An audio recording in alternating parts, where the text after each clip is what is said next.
this go full screen.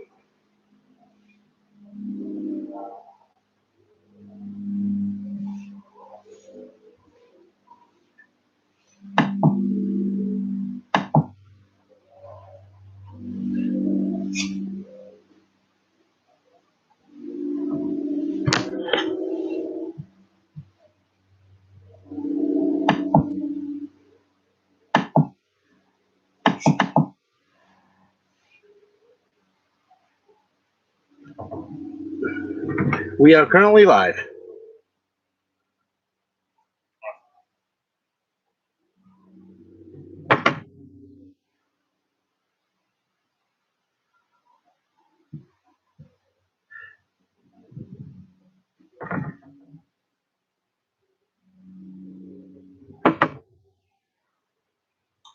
Hello, glad you could join us. Bear with me a minute while I try to take care of this.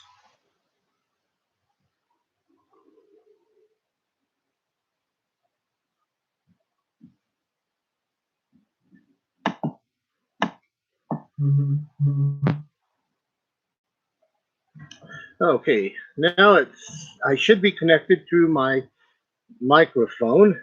I hope you can hear me okay. If you can hear me okay, can you please send a little message letting me know?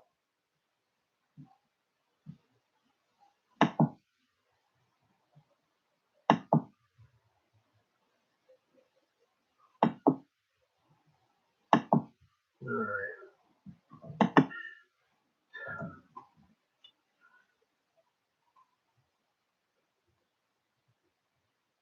Hey everybody, welcome back to another pandemic sword lesson at Davenport European Martial Arts Backyard. We are in day who knows what of the quarantine shelter in place. Hopefully it'll be done soon, but even when it is done and we are able to get back together, we're still going to take some precautions once we get into the school, and I'm really looking forward to seeing all of you again. It has been entirely too long.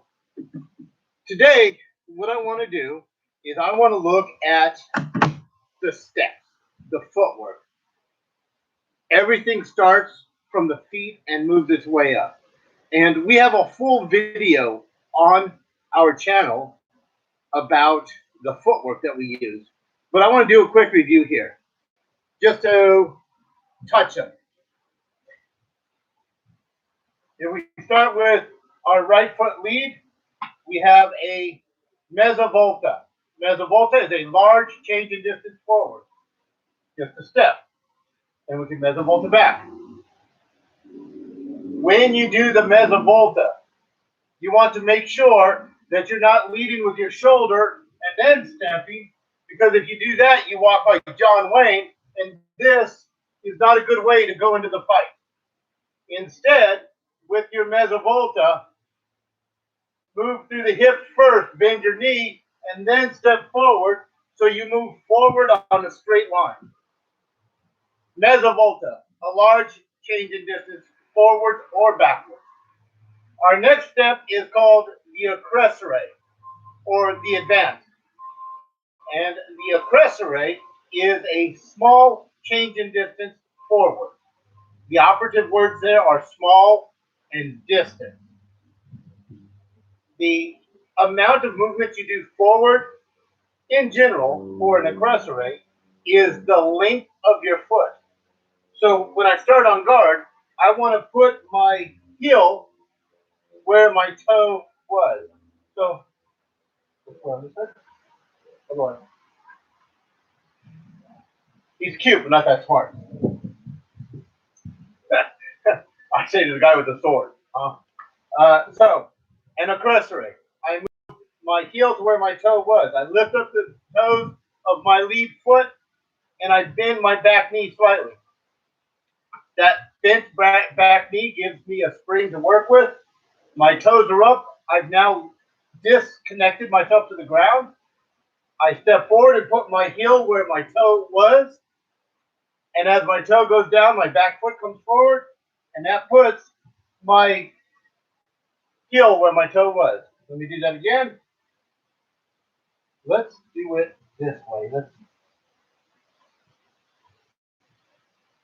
So hopefully they'll be able to do that. So you got that? So I start here, lift up my toes, bend my back knees finally.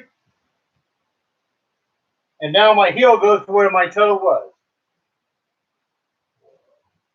And because I'm moving that way, my whole body is moving as a unit forward, and I'm not giving any information away with my shoulders.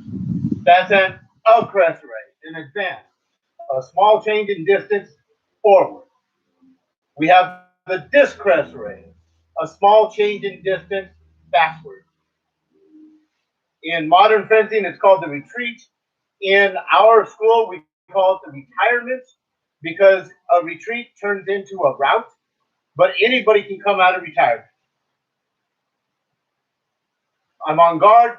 I've got a lot of weight to my lead foot. I lift up the toes of my lead foot. That shifts the balance to the heel of my lead foot.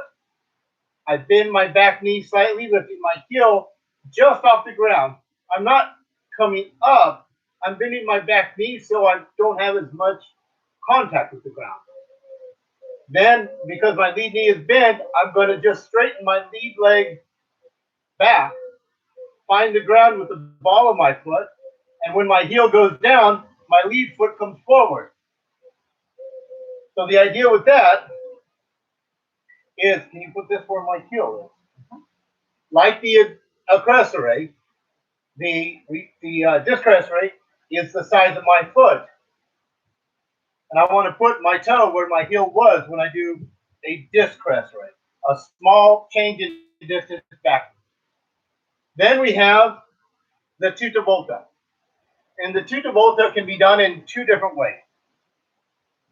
It can be done either with my lead foot or my back foot.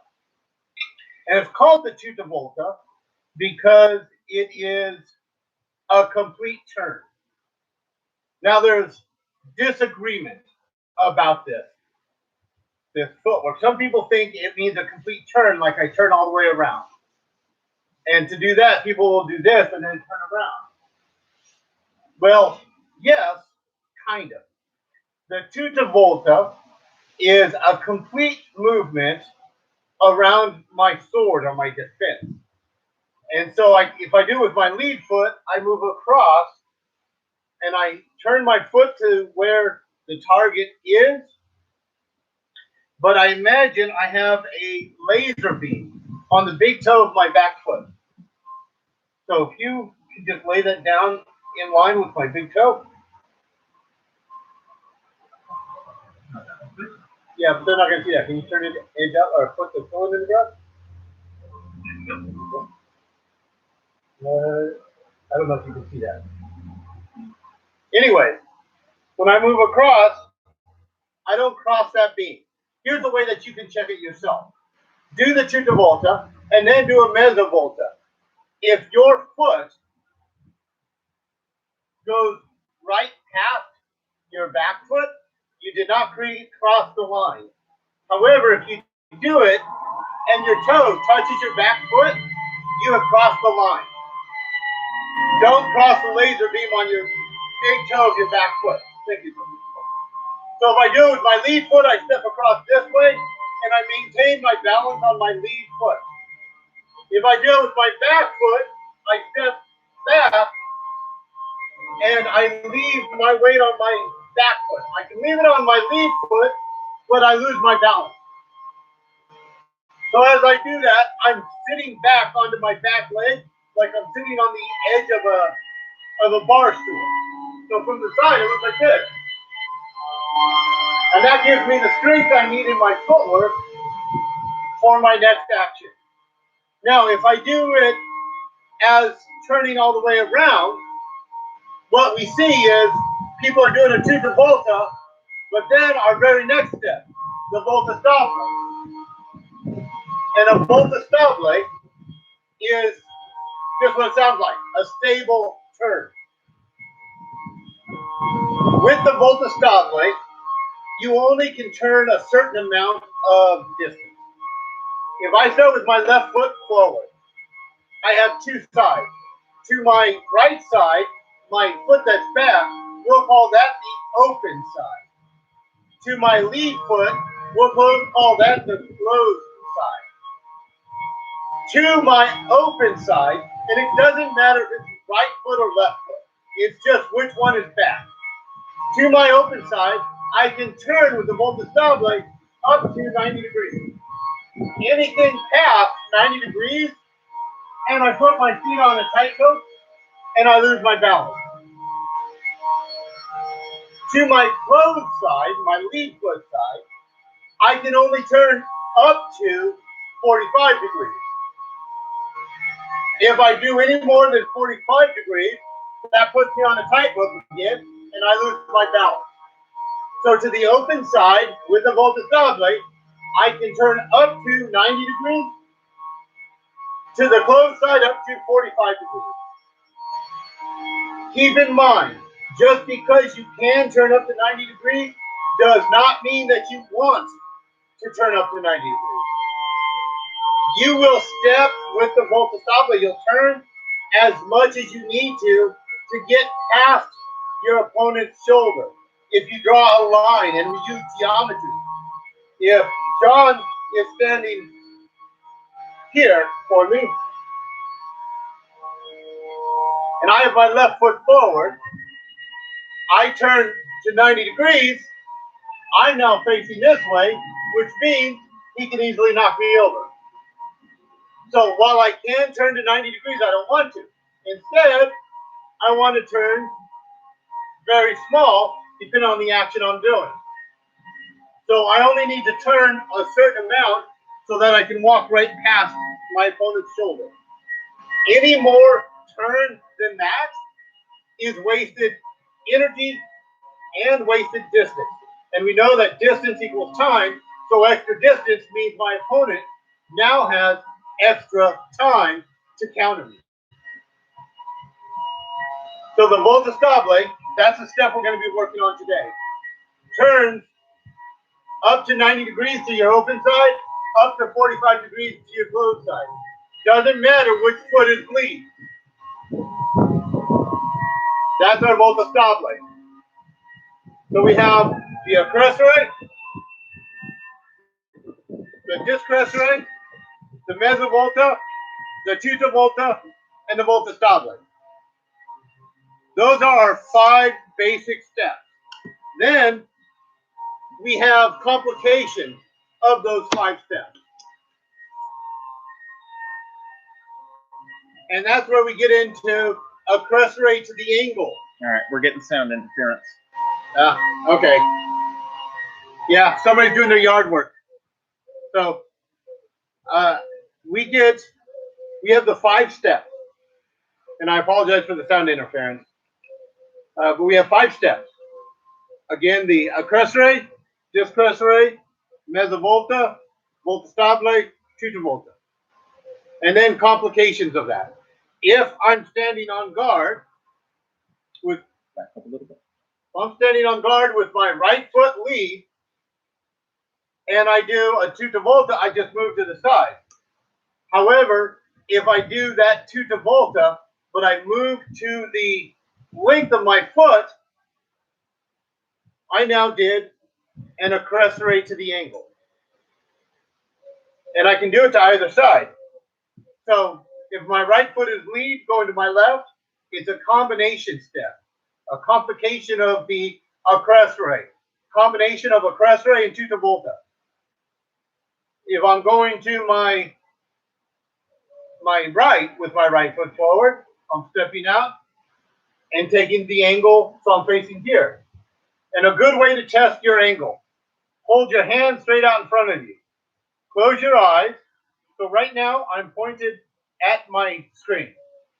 If I do the Accressere to my right, I'm no longer pointed at my screen. If I do it to my left, I'm pointed no longer at my screen, but I'm going just past the side of it. I can also do a Mezza Volta to the angle. A Mezza Volta with my right foot lead. I'm going to step out, turn my toe in, and then bring my back foot. So that way, if John is standing here with his back straight to the screen, that blocks your vision of me. However, if I do a mezza volta to my left, starting with my right foot lead, that gives me the angle on him so that I've got a better line. Let's do it here. So I'm facing here. My hand is pointed right at the middle of his body. I do a mezza volta. I'm still pointed at his body. And a mezza volta, again, is a large change in distance. So if I start here, where I cannot touch John, then I do a mezza volta to the angle, I now have the touch. However, if I do at that same distance, I do an accressere, I'm not quite touching. Because an accressere is a small change in distance, a mezza volta is a large change in distance.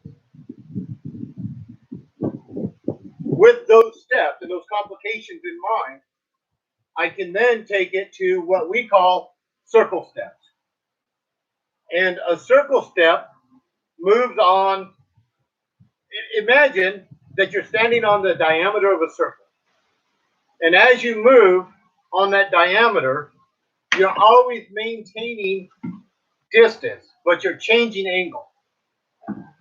So therefore, if John would you'll help me. How about your phone? So if I'm in here, and I'm going to start with my right foot lead again. Back up just a tiny bit.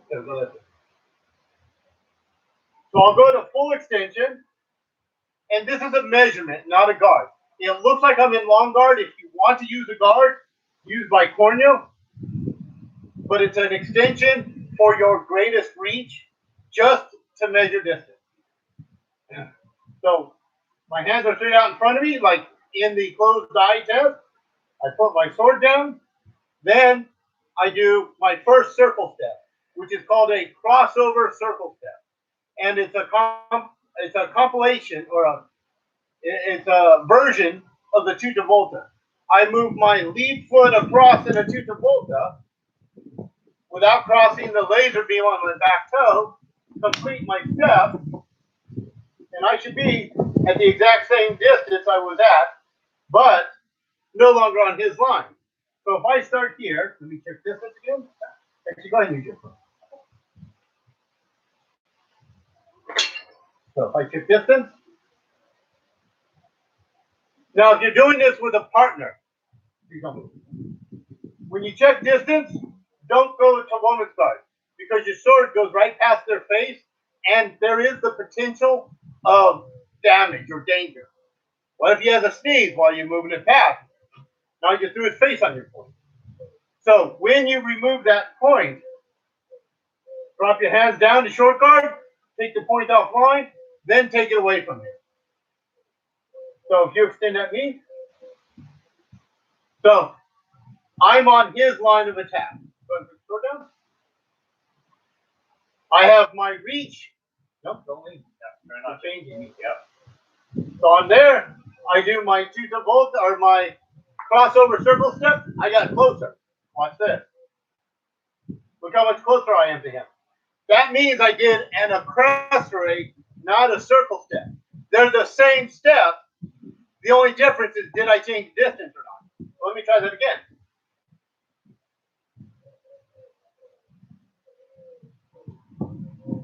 There we go. Then when he holds his sword straight out in front of him, he's no longer on line with me. I'm off his line, but I'm still in distance and on my line. Crossover circle step. My next circle step is called a changing circle step. And the changing circle step is basically the mezza volta. However, as stated before, the mezza volta is a large change in distance. The crossover circle step is a change of angle with no change of distance. So I start here in distance. I put my sword down. I step out like I'm doing a mezza volta, turn my toe to him, moving on the diameter of the imaginary circle, complete my step, and I'm at that same distance and off his line of attack. So his sword is right next to me. Can we do that again? So she'll stand there. So I have my back as the target. So there's that. Now I'll do the crossover circle step. I'm at the same distance, but when he extends his sword, I didn't move very far. I actually, to be honest, I moved more than I need to. Can we do that again? When I go to the angle, I only want to move half my body weight. I'm at the same distance, and look where his sword is. He's now next to me.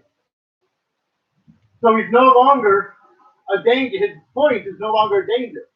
But I'm still in line and at the same distance. And if I do that with a changing circle step, like a mezza volta, but without changing distance, I'm at the same distance, and when he extends, look how close he is to me. And that's very important, because if you move too far away, again, distance equals time, and the more distance that you create in your action, the more time he has to follow you. Our third circle step is called a traversing circle step. Before I go into the traversing circle step, however, I want to say something about the other two, the crossover circle step and the changing circle step. In the crossover circle step, I only do that circle step with my lead foot. Now, previously in the Tutta Volta, I said you could do it with lead or back foot. However, because I'm moving at a dynamic on the circle, if I go backwards, I'm actually falling into my stance, because as I step, my weight's on my back foot, and then I just kind of fall into it. Whereas if I go from my lead foot, I can give myself stability and continue it without falling into my step. One of the important things to keep in mind about doing these steps is that it's a dynamic action that you are doing, you are not falling into. Our third circle step is called a traversing circle step. In a traversing circle step, I can move either foot first. And the way I know is which direction I'm moving, that foot moves first. So if I start here, and I have my right foot forward, when I do a traversing circle step to my right foot leads first. When I do it to my left foot leads first. And you'll notice it's very small. The size of the step to the angle, I want to put this here so you can see it, is the width of your foot. I didn't move very far. Any further than that, and now I've given him too much time. So if my opponent is swinging down at me, you'll give me a tendente, please. I'm not going to move. Happy? Happy. All right. If I do a traversing circle step, but I move the width of my shoulders, go ahead. I get out of the way. However, he sees that big movement. Go ahead and follow. He can still follow me. If I do a smaller action, go ahead and follow me. Look at his body. It's no longer in line. And once I put my sword in place, I've broken his structure. Push on me. There's nothing there. But, again, follow me.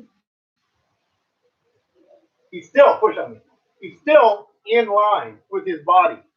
So I gave him time, and it did not cost him his structure. So you only want to move half your body weight. There's all the steps we use. The Accressere, Discressere, Mezza Volta, Tutta Volta, Volta Stable.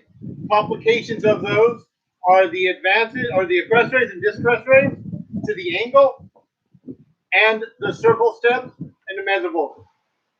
So it's just the 5 steps, but the question is, how did I change distance? Because ultimately, distance in the fight is truth. If I don't maintain the distance that works for me, I give him the advantage. Quick review of our steps. Well, sort of quick. What we're going to work on now is the Volta Stable. That's going to be our step for the rest of this class. With the Volta Stable, the way we do it, if any of you were ever in the military, marching band, anything like that, and we do a face, so put your feet together, face this way, take attention. We're going to do a right face. You lift up the toes of your right foot, you pivot, and then you bring your feet together. Left face, lift up the toes of your left foot, pivot, bring your feet together. I base the Volta Stable off of the military turn. And the reason for that is if I do my Volta Stable on both toes, I lean forward. So in reference to John, if I do a Volta Stable to my, well, I don't know, do I want to go right or left? Let's go right. And I do it on both toes. You see how in reference to him, I'm falling forward. If I do it on both heels, I'm falling backwards. Even if I maintain my position, I've weakened myself so much that he can easily take advantage of me. So I'm going to go to my left this time. Okay. And as I go, I want you to just give me a push and step. Do it again. Okay. Go. That's on my toes. If I do it on my heel, same thing. I lose my balance. However, if I do it on the direction I'm moving, I'm on the heel of that foot, lifting my toes up. That's going to remove the contact, the major amount of contact with the ground on the foot I'm pivoting on. I lift up the heel of the other foot because I'm using the toes to push. And then I turn with that and I just pivot on the heel of one foot. That means my body can stay upright. Same thing. Ready? Let's do it again. Ready? Ready? Go. On both toes. Ready? You can push me offline. On both heels. You can push me offline. But if I do it correctly, good push. And the whole time he's doing that, it's all going into this foot, and I'm hitting him with whatever I want.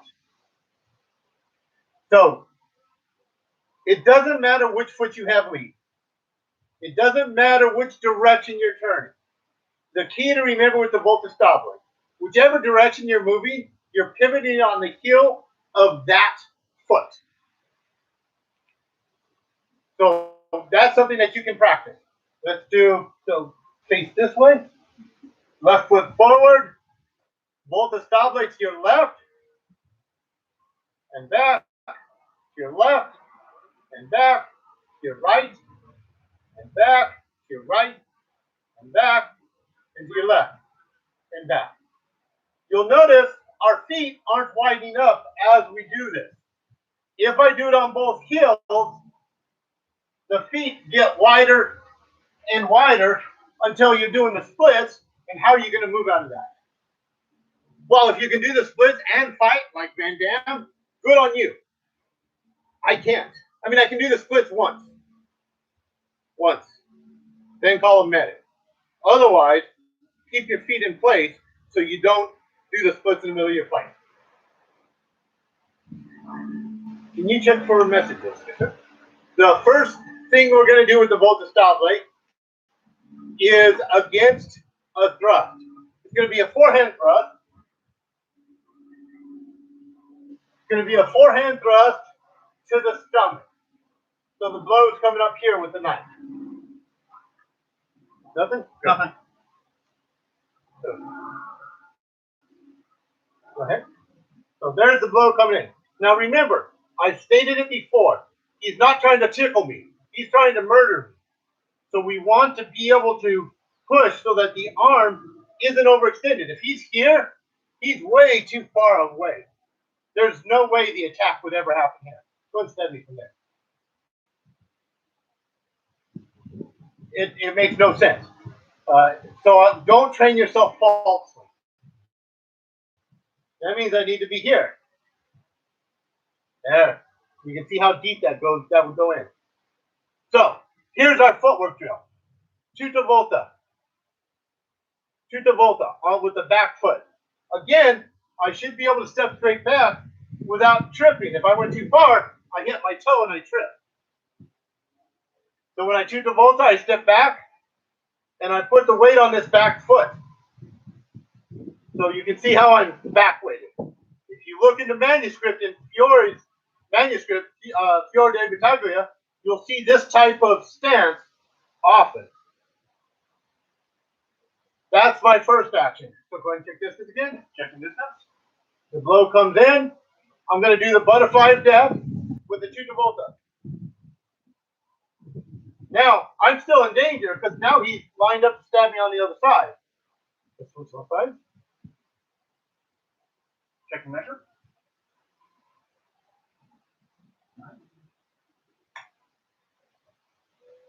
Again, he can still stab me, but that takes me to my Volta Stable.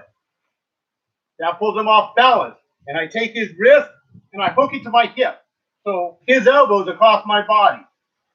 I took off my left hand. That's going to extend thumb up across his chest, his chin.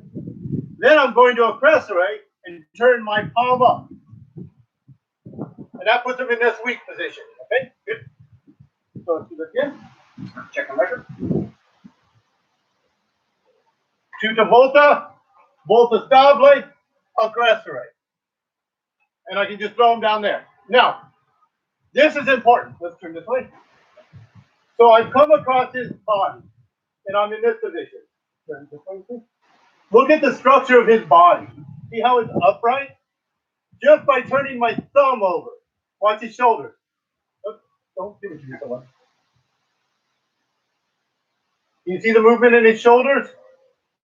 Then as soon as I'm doing that, I've done my Tutta Volta. Let's do it again. And I'm going to do it this way so he's blocking me for the completion of the action. Okay. Volta Stable. Hit. Thumb up. Accressere. Thumb down or palm up. As a friend of mine, a gentleman named Brad Waller says, serve the pizza.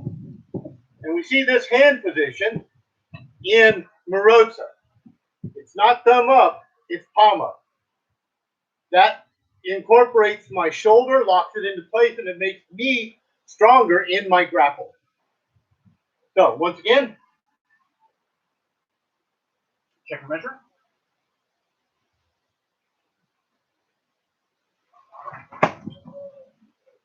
And I just kind of drop him. I didn't want to, I apologize. Sorry. I get carried away. I like throwing him down. So, check and measure again. Okay, good. Now, so this time, don't just leave your arm there. Oh, hold it. Let me go right. So, oh, this is a really good thing. Watch this. Do it again. Now, give me a little push, and I'm in a weak place. Watch what happens when I do it with the Tutta Volta. Tutta Volta, Volta Stable.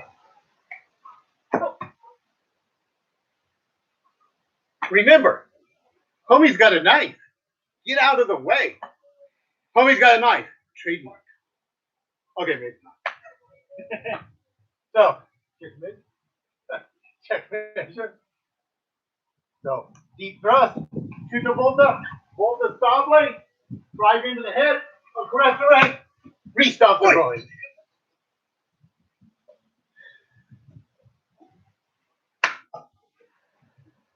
Okay, I'll lay off the whole restop the groin thing now. Maybe. But what I want you to keep in mind, again, homie's got a knife. Get out of the way. There are different ways that I can change his trajectory. Go ahead and stab me again.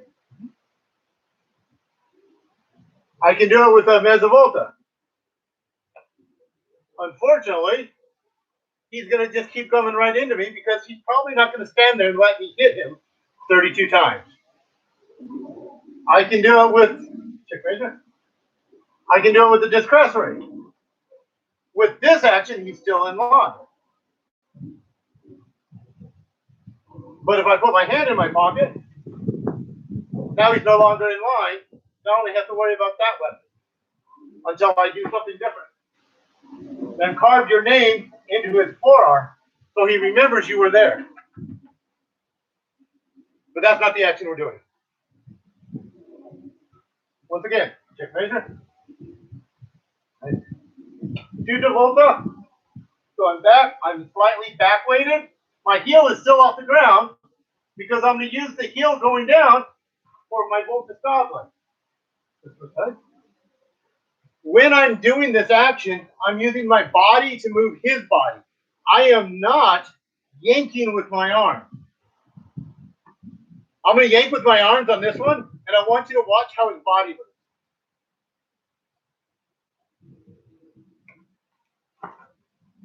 See how he stayed in measure, stayed in balance? Now it's a fight, but he's got the advantage. No, push me straight back. Because I've got no balance.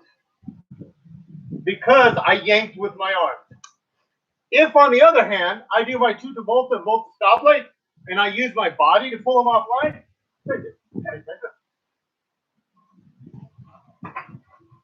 now he's off balance, and I've got the advantage.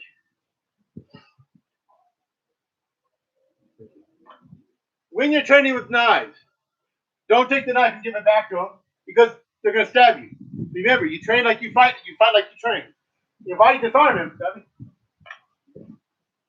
I give it back to him point first or handle first because I don't want to go to jail. In drill, I drop it on the ground. He now has a choice. He can pick it up and then knee him in the face.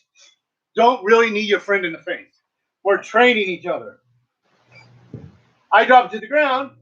He's smart. If he's gonna go for the knife, he's gonna do it a different way. Go ahead, grab the knife.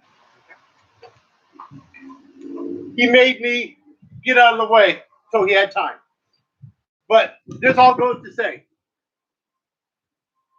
don't get in the habit of training where you do a disarm and then give it back to your partner. We have documentations of police doing just this. They disarm a suspect with a knife, and then habit kicks in, and they give the knife back to the bad guy.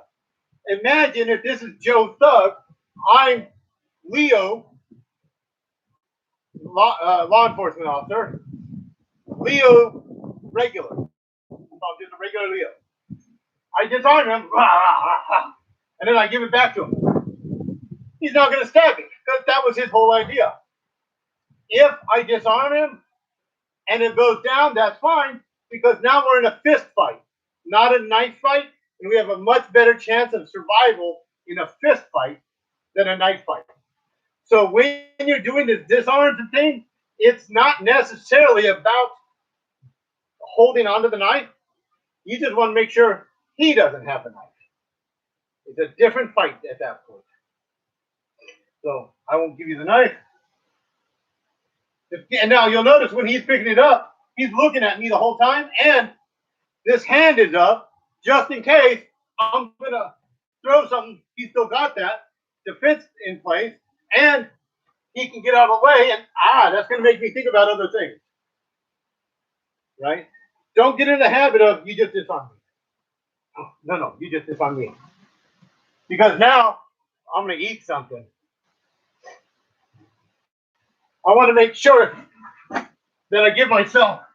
Oh, that didn't work. Let's do that again. All right, I went off screen. I want to make sure that I give myself time and distance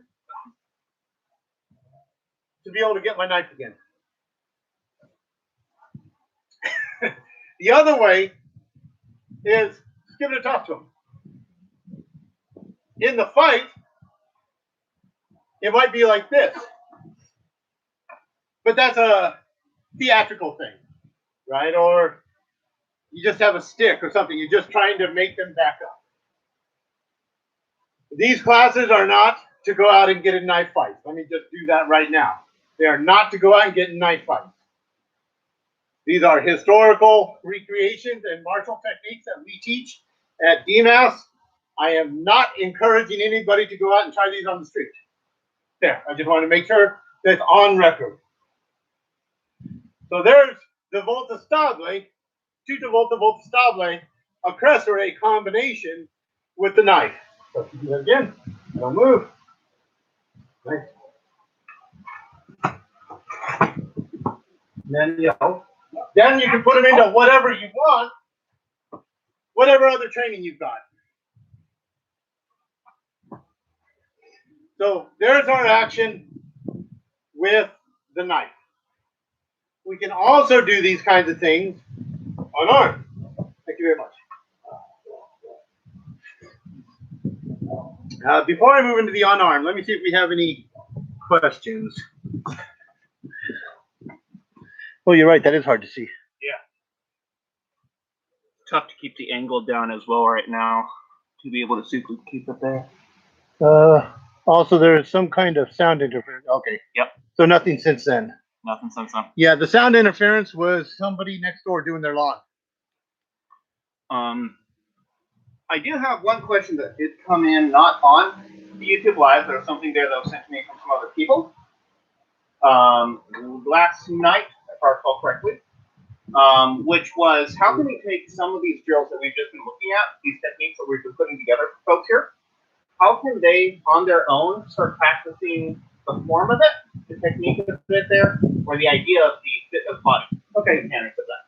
So, just to reiterate, with all the videos we've been putting up with techniques where I've had a partner to work with, how can people at home practice these actions without a partner and put them together so they can make a solo drill out? It's a great question. Think of this like Tai Chi. So here's this action here. I start up high. I step across. I pull my hands in. I go up, looking at my hand.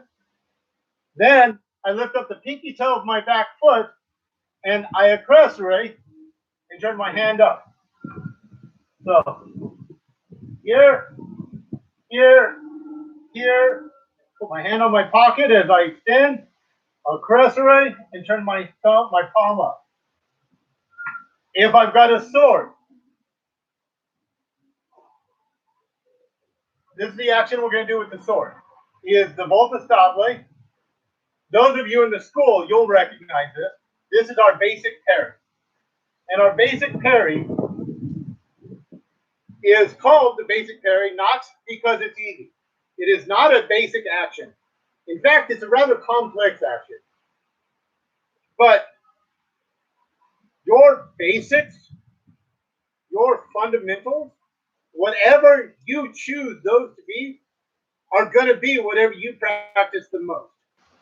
My favorite description of this is 2 + 2. We know 2 + 2 = 4 because we practiced it thousands of times as children, and we have empirical evidence where we have 1, 2, 3, 4. I know 2 + 2 = 4 because I practiced it and I've seen it. And the same is true with the basic parry or any fundamental. Whatever I practice the most is what my body is going to go to naturally. Now, this is often referred to as muscle memory, which is a term I don't personally like. Muscles have no memory. They are only strings of fiber put together. Your brain is what creates the action in those fibrous materials. So instead of thinking of it as a muscle memory, there's a wonderful book called The Talent Code. Real quick, before I go on, can somebody let me know how the sound is now? Is it better? I just want to make sure that you can hear me okay. I'm trying it on my laptop, not the normal computer, so it's a little bit different. And actually, while I'm doing this, I'm going to sit down so I'm a little closer.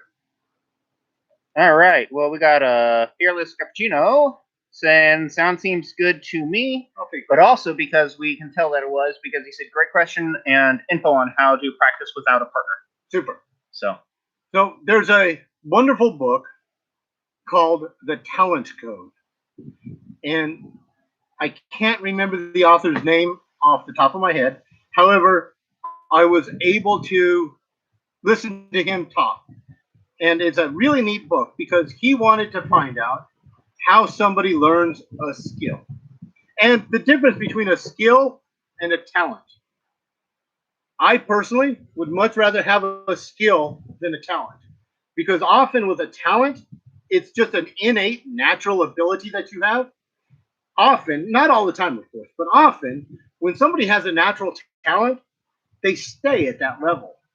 Somebody that has a skill, they're not at the level of the person with the talent. And it may take a long time, but they keep practicing and practicing and practicing and practicing until eventually they meet to the same level as the person with the talent. But because they're in the habit of practicing, they keep practicing and then they start surpassing the person with the talent. Skill is a hard won thing. But if you're willing to put in the work to develop the skill, you can often surpass people that have a natural talent. And that's what this book, The Talent Code, is all about. He lives in Anchorage, Alaska. I'm going to put the link to the book in the description of this video. He lives in Anchorage, Alaska, and in the middle of winter, not a lot to do because everything snowed in. He was watching a video of Tiger Woods dribbling a golf ball on the end of a golf club.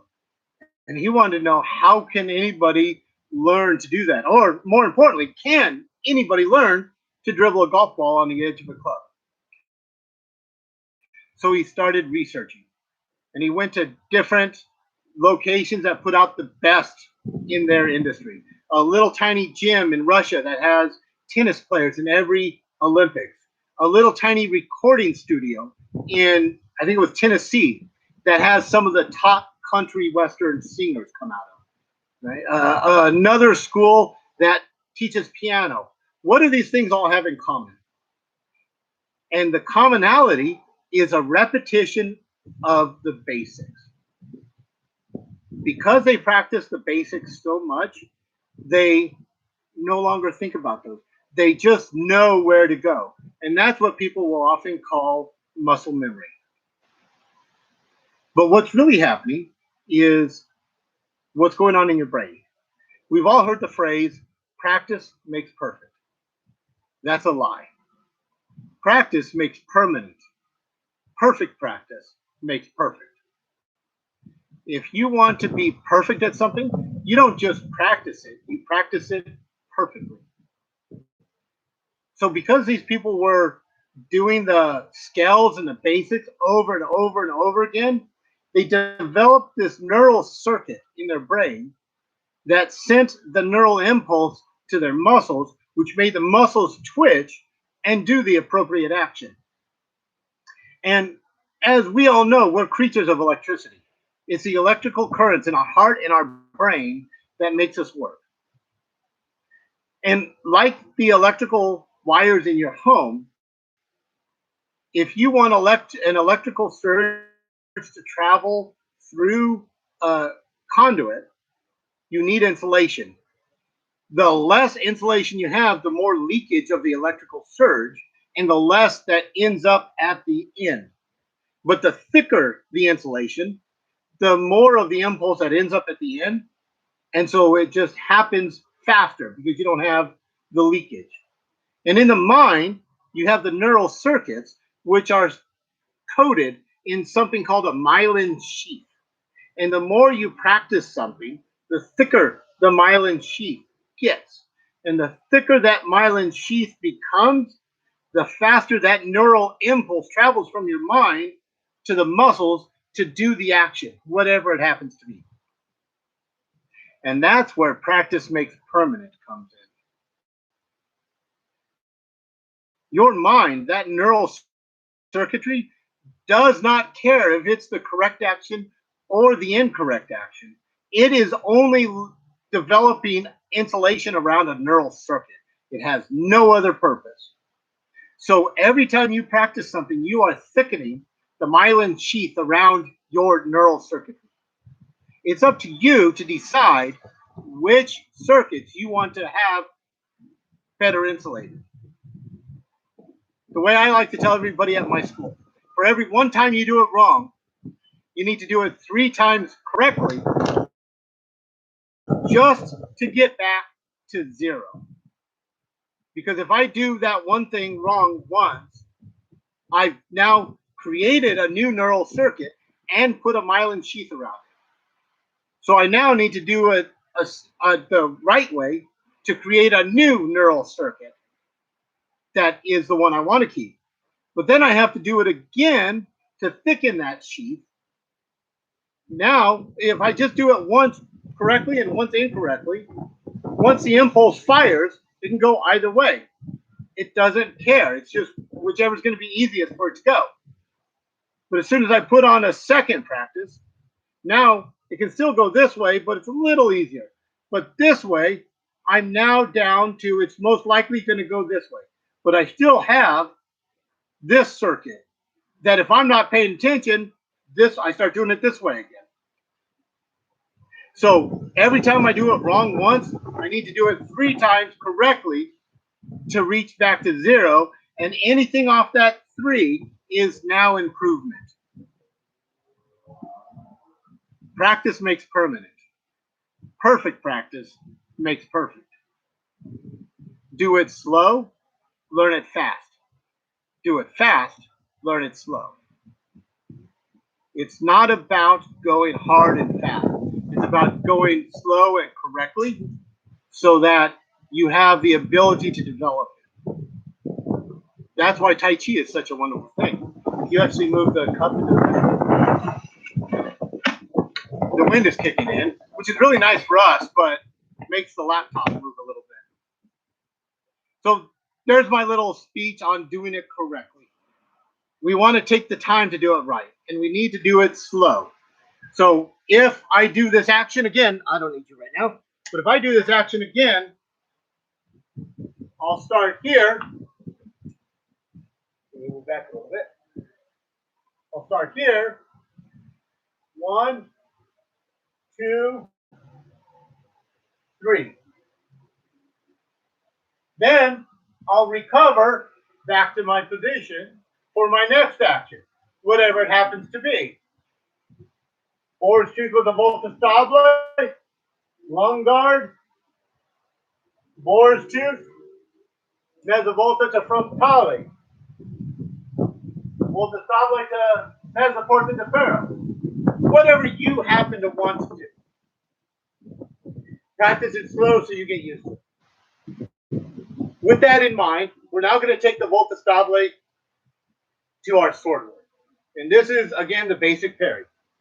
With the basic parry, we're going to be moving so that we can do a Volta Stable walk past our partner's shoulder.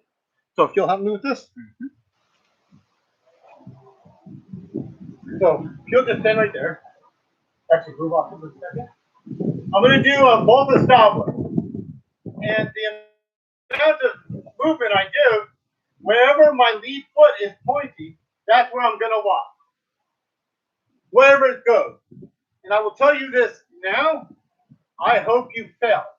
I want you to fail so you have information that you can improve from. If there's no failure, there's no opportunity to gain new information. When I do the Volta Stable, I want to turn that much. You'll notice my body isn't really moving. I'm turning my lead foot. Now, if you'll stand in front of me, go ahead and lay your sword down. I'll put it over here. So it's not overwhelming. So I'm going to walk into John. I'm going to walk straight into you. So hold that down for me. I'm going to go sideways. Now we have 2 objects meeting in space. Whoever's going to win has the most mass. Newtonian physics. An object in motion stays in motion until affected, acted upon by another object. Whoever's got the most mass is going to win that exchange. At this point in time, it's me because I've got more mass than him. I'm not fat. I've got more mass than him, and I'm in motion. Well, he's stationary. If I do my Volta Stable and I turn too close, no, go ahead and lay your hands up. I turn too much, I follow my lead foot, you can see how far away from John I am. And that means that he can easily turn and get my back. So now I've given him a lot of target, and that actually goes to leads into another class that we did earlier, which we're not going to touch that one again. However, if I do that little tiny turn that doesn't look like my upper body moved, and I follow my toe, I now can hit him at the shoulder, and you can see how much he moves.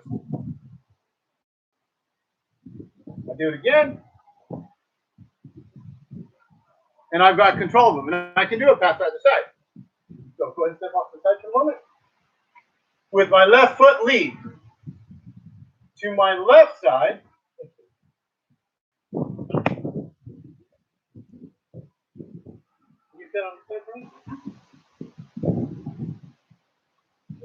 That is where my big toe is right now. I want to turn my big toe to there. It moves that much. That's all. I start here. That puts my big toe at the line. That way, when I walk forward, go ahead and move it. I'm no longer on the same line I was on. That's how small our Volta Stable are. Distance equals time. The shorter my action, the faster my action.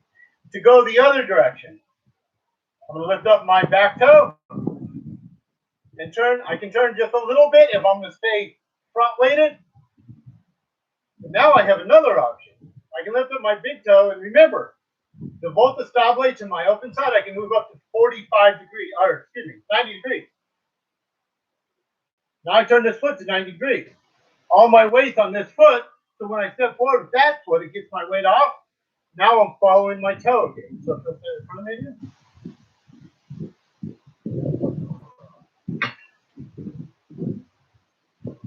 I start facing my opponent. I'm done. I walk straight forward. Mass wins.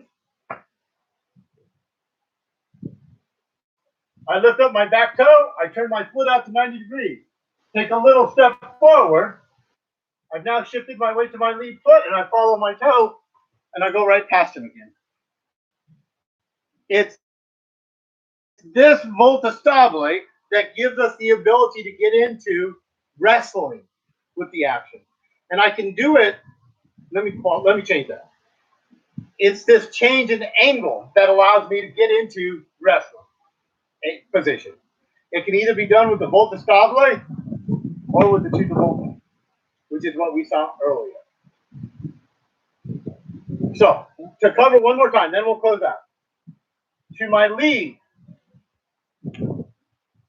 I move my lead foot that much.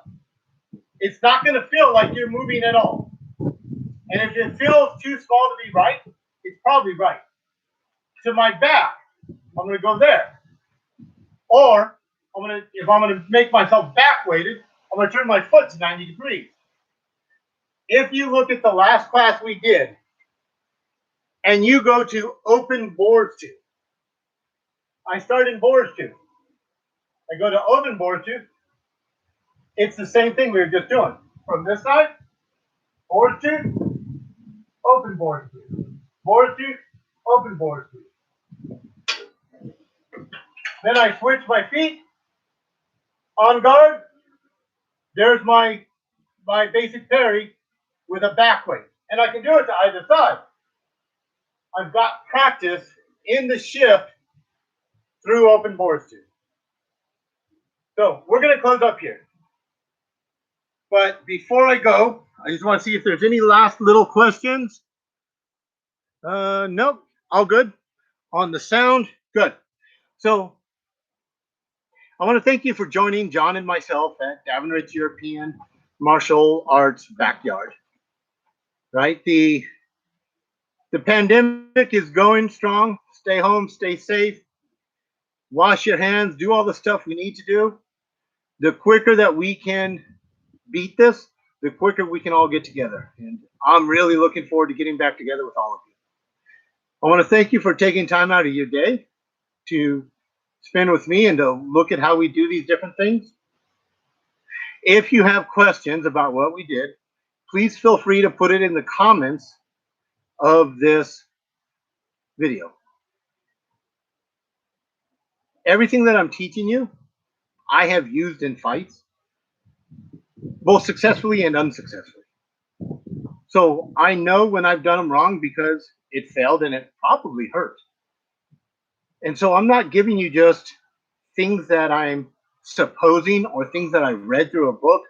I am giving you things that I've done on a practical scale under stress in fights. That's how come I know they work. But I still want your feedback and I want to hear any questions you might have. With that being said, I want to thank you. Let's grab our swords.